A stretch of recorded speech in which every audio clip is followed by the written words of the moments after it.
This is the time and place for an original hearing for Joe Rowley, inmate 77675. Is that you, sir? Yes, ma'am. I'm Kathleen. I'm a hearing officer with the Board of Pardons and Parole. I'll be conducting your hearing today. Because I'll be taking testimony from you, I'm going to have you raise your right hand for me so I can place you under oath. Do you swear and affirm the testimony you're about to give is the truth, the whole truth, and nothing but the truth? I do. Thank you, sir. Sir, did you receive 7 days' notice of this hearing along with your blue packet? Yes, ma'am. Did you have a chance to review that? I have. Did you have any questions on it? There's one question there. I marked on here. So, obviously, yeah, I've been on probation before. It says here in 2008 that I was on probation for a DUI that I had, and it said that my probation was unsuccessful. But I've never had unsuccessful probation. And it says that it was turned over to the court probation after 12 months. But the other page on here says that I absconded from probation and was unsuccessful. In that matter, though, I did everything I was supposed to do. Everything. I passed all my drug tests. Did all my service that I needed to do, and I have never been unsuccessfully terminated out probation other than when I was like way back in 92 one time. Did you abscond at that time then or no? No, I never absconded. I'll make note of that. Okay, so that's the only question I had on that, because that, I don't know where that came from. But, okay, So what I plan on doing is going over your current committing offenses, and then we'll kind of see what you've been up to since you've been here, okay? okay, So in case 191702226, you were convicted of a second-degree felony theft by receiving stolen property, third-degree felony aggravated assault, and third-degree felony driving under the influence of alcohol or drugs. This occurred around November 17th, 2019, where officers responded to a domestic violence call. The defendant's son reported that he had been sleeping and woke up to the sound of the defendant downstairs breaking things in the apartment. The defendant then entered his son's room. The defendant racked around and pointed a gun at his son before firing a round into the wall. The son then grabbed a child from the next room and fled the apartment before calling police. Officers contacted the neighboring connecting apartment or house where the bullet had gone through just above the bed of a little girl who lived next door. Do you have any, is that accurate, sir? yes, ma'am, that's accurate. They eventually, UPH pulled you over on I-15. And that's how they eventually apprehended you, correct? Yes, ma'am. Anything you wanted to add to that? Just I was in a really, really bad place at that time. I was super depressed after my divorce, after a 27-year relationship. And I became addicted and relapsed to drugs and alcohol, and I was super out of control at that point. You said you became addicted, or did you relapse I became from a addicted. prior addiction? I had a relapse. So I guess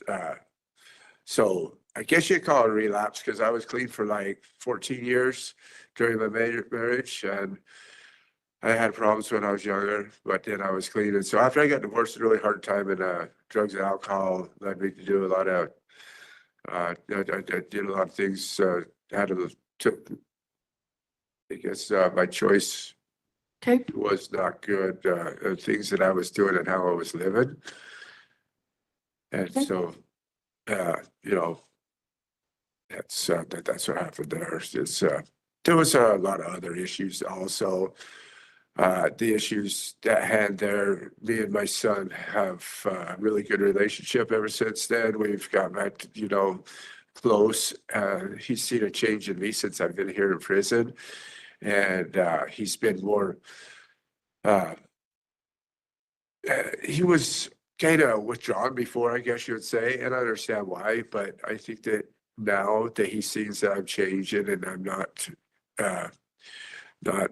like I was, that he's been a lot more open, and he communicates with me a lot more now.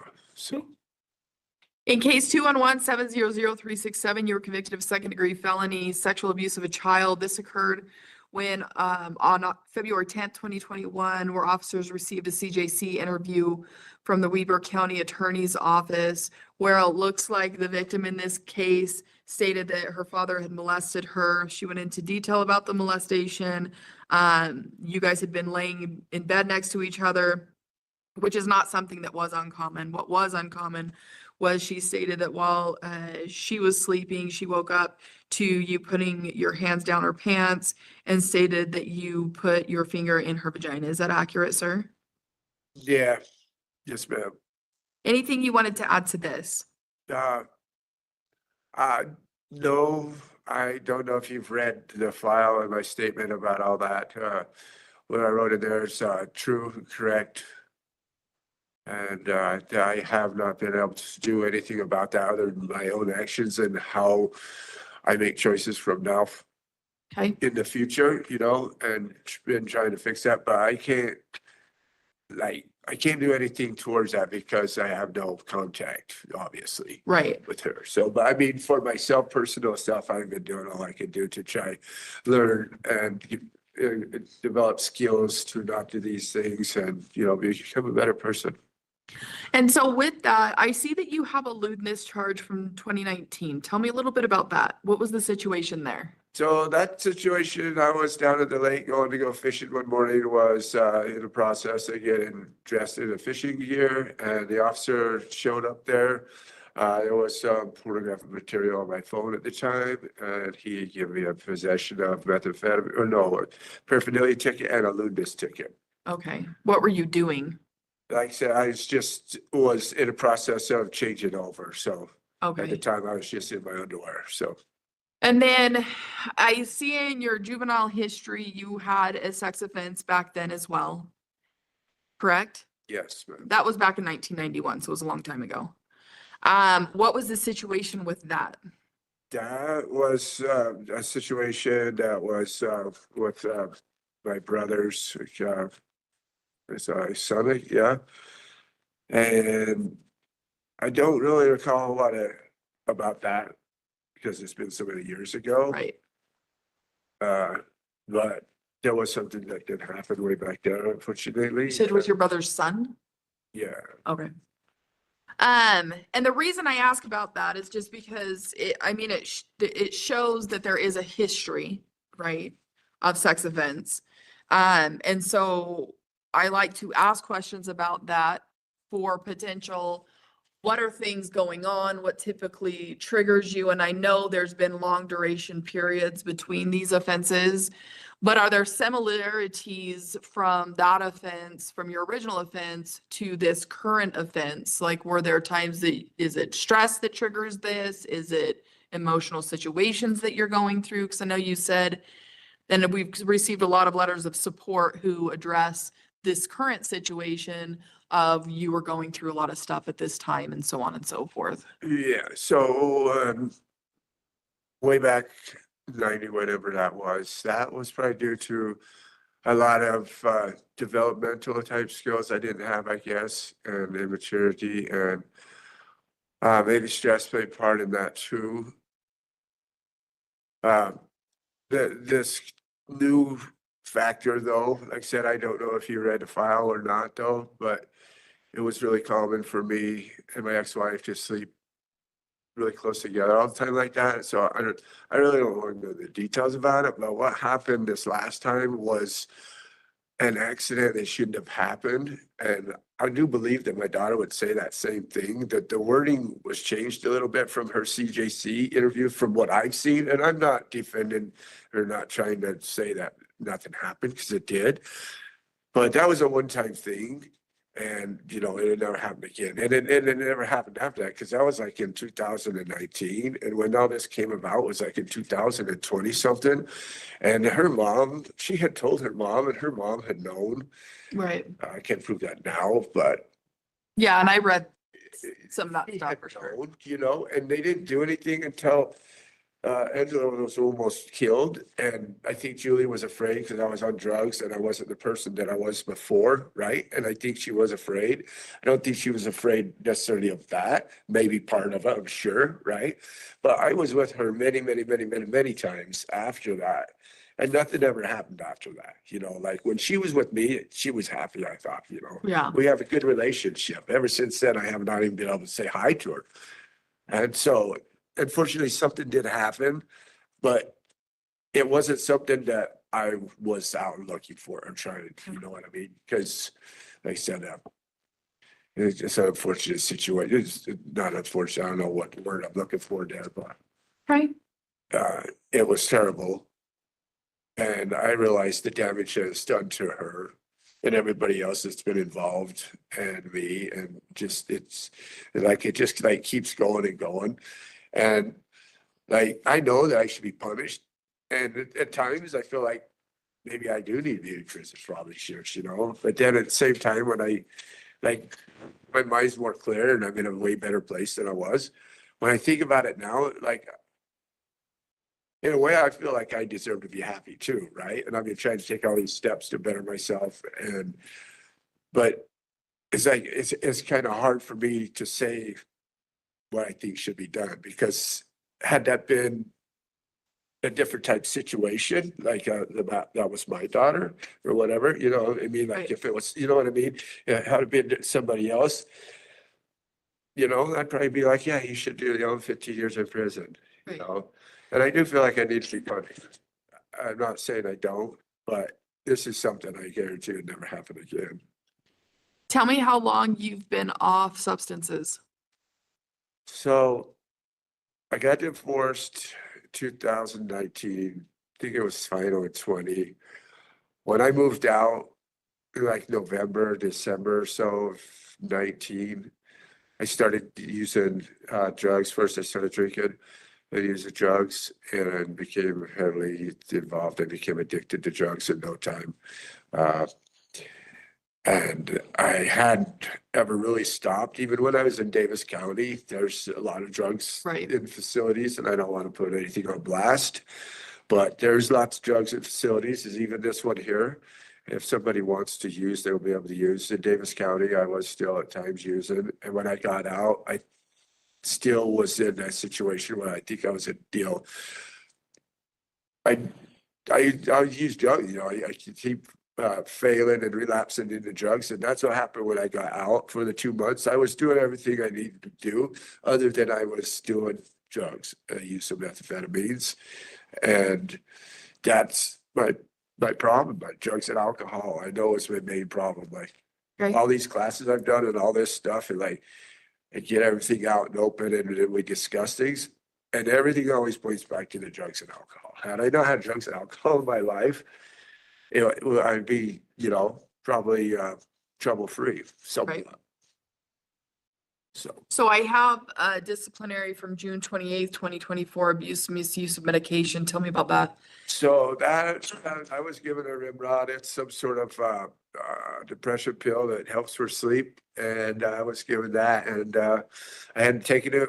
And I did just a random search of the bunk areas of the cells, and they found it. I was at work in the kitchen. And so, yes, I'm guilty of that. I had that. I'd actually had two of them. I'd taken one, I had another one. Since then, I have no write-ups though. So you said you had used in Davis County. When had you used it all in the prison? Since I've been here. No, so yeah, to answer that question, sorry. No, you're fine. Since the last year, I've been completely sober, yes. Tell me, do you have any mental health conditions? No. Okay. How do you feel like your mental health currently is? Right now, I feel it's stable. I feel it's real good. I still am taking antidepressants. They definitely help. And I still take those. Is that something you plan on continuing to take? Yeah, I plan on it. Like, I don't really notice any of the effects now, because I just had more days of feeling down than I did good days. And a lot of it was just because I was mad and angry when I first came to prison and jail, and I was mad at everything. I was super depressed still, but it's given me time to really think about everything. And I've been kind of materialistic type person, and recreation type drug use has been really high and dangerous for me. And I feel like if I keep the drugs out of my life and alcohol, then I'll be good. So my mental state right now is better than it's been since I was happily married, since as good as it was then. How's your physical health? Is there anything that you feel like would prevent you from being able to have a successful parole? No, My physical health isn't quite what it was once. It's nothing major I don't think it'll hold me back, but I do have really high blood pressure. I take meds to keep it in check. And also, just they found out I had really, really high triglycerols or something in my cholesterol levels in my blood. And they also put me on medications for that. Okay. But they took a blood draw just the other day and the results was it's down under 500 now. It's still higher than what they want to see, but it's under 500. Okay. So those are the two only major things, Okay. but it's pretty concerning though. Tell me what you've been up to since you've been incarcerated, sir. So, so I came in here and from RO, I overheard somebody talk about solid. I didn't even know what it was. I was kind of looking to try to get into a drug program. Yeah. I heard about solid, just by word of mouth, heard somebody talk about it. So I signed up for that and I was luckily, I made it in solid. I've been a solid ever since and solid's been really helpful for me because we talk about all kinds of different subjects, like from drugs, relapse prevention, cognitive type thinking, anger management, life skills of all sorts of different kinds. Sometimes they'll teach about, financial, how to, get better financial gain and just all kinds of different things that Solid's really helped me with. How long And have you been in it? so I've been in it the whole time I've been here since March. Well, March, the end of March, I made it into it. I've graduated the program. I've become I'm the highest level you could come. I'm a mentor now. I have all my graduation certifications here if you want to see them.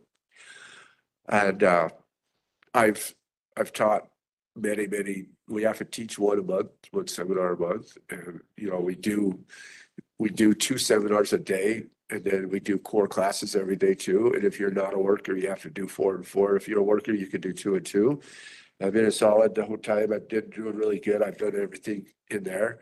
I've done Captain My Story and I'm bouncing back for that. I'm almost done with MRT.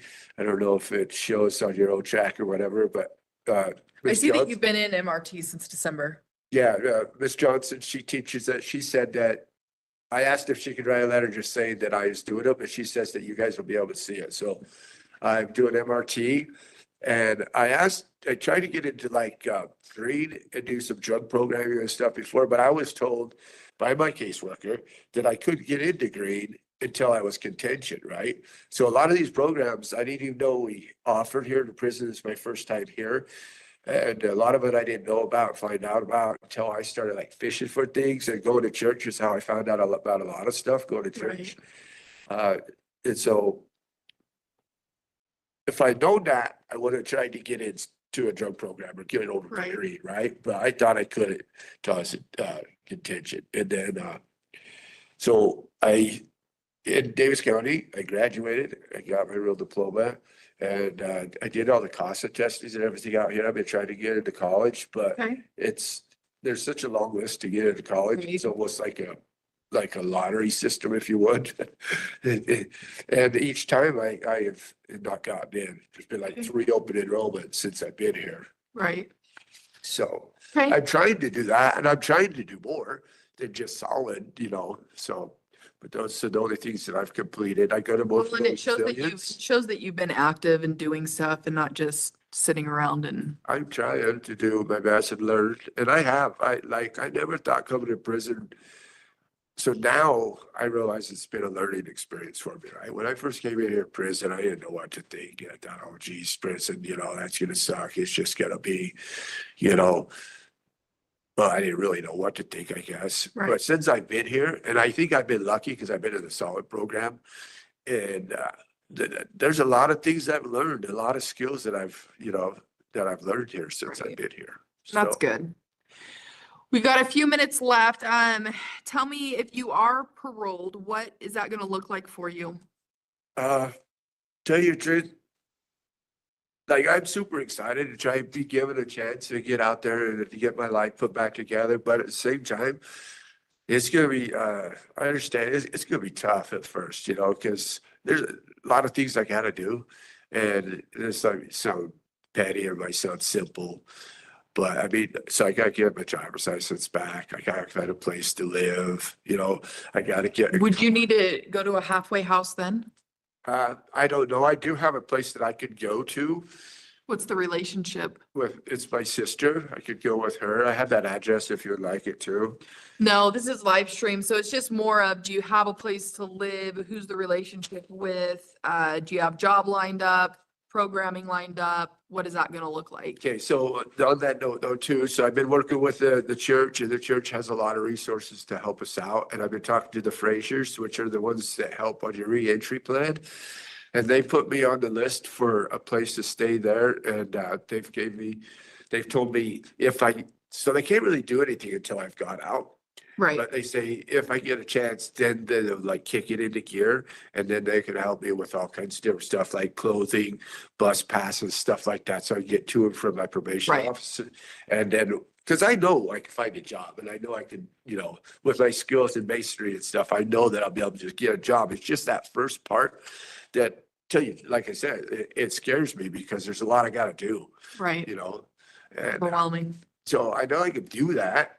And what was I gonna say? There was something. What about programming? Oh, so programming, also, I was looking into programming on the outside from here, but all the programming places that I found, a lot of them don't take sex offenders. The ones that do, they can't really do anything until I get a chance to get out, like they won't do anything. But I have had my family members and stuff look into these places, so if I do need to be programmed, because I imagine I need it. And I know that drug and alcohol programming or whatever would be helpful too, still Right, to keep me that way. And so I have looked at that stuff, but I haven't been able to get anything solid because they don't. I guess what I'm saying, there's too many people that they're dealing with, and they gotta wait for somebody to actually get out, because they Right. don't know what's gonna happen, and I Right. don't know what's gonna happen. Okay. So, well, sir, is there anything else you would like the board to know at this point? no, other than, I feel like, my time here in prisons, I've used really well to learn skills, coping skills and, problem solving skills and just life skills to help me be a better person in the future for all my family members and my kids and my grandkids and the public as well. I realized, like before, I never realized like public danger. Like I was like, what do you mean I'm a danger? But I didn't realize because the state that I was in, that, doing drugs and alcohol and stuff, and getting behind the wheel of a vehicle and these type things, it does endanger the community. Right, And I understand that now, whereas before I never really understood it, but I've had a lot of time to think about all that. And I know that I have to change what I do and mainly in the drugs and alcohol department. And if I can stay sober, I know that I'll be able to do good still. So I feel like I'm not a danger. I know that I probably still fall in that category, which I understand, and that's fine.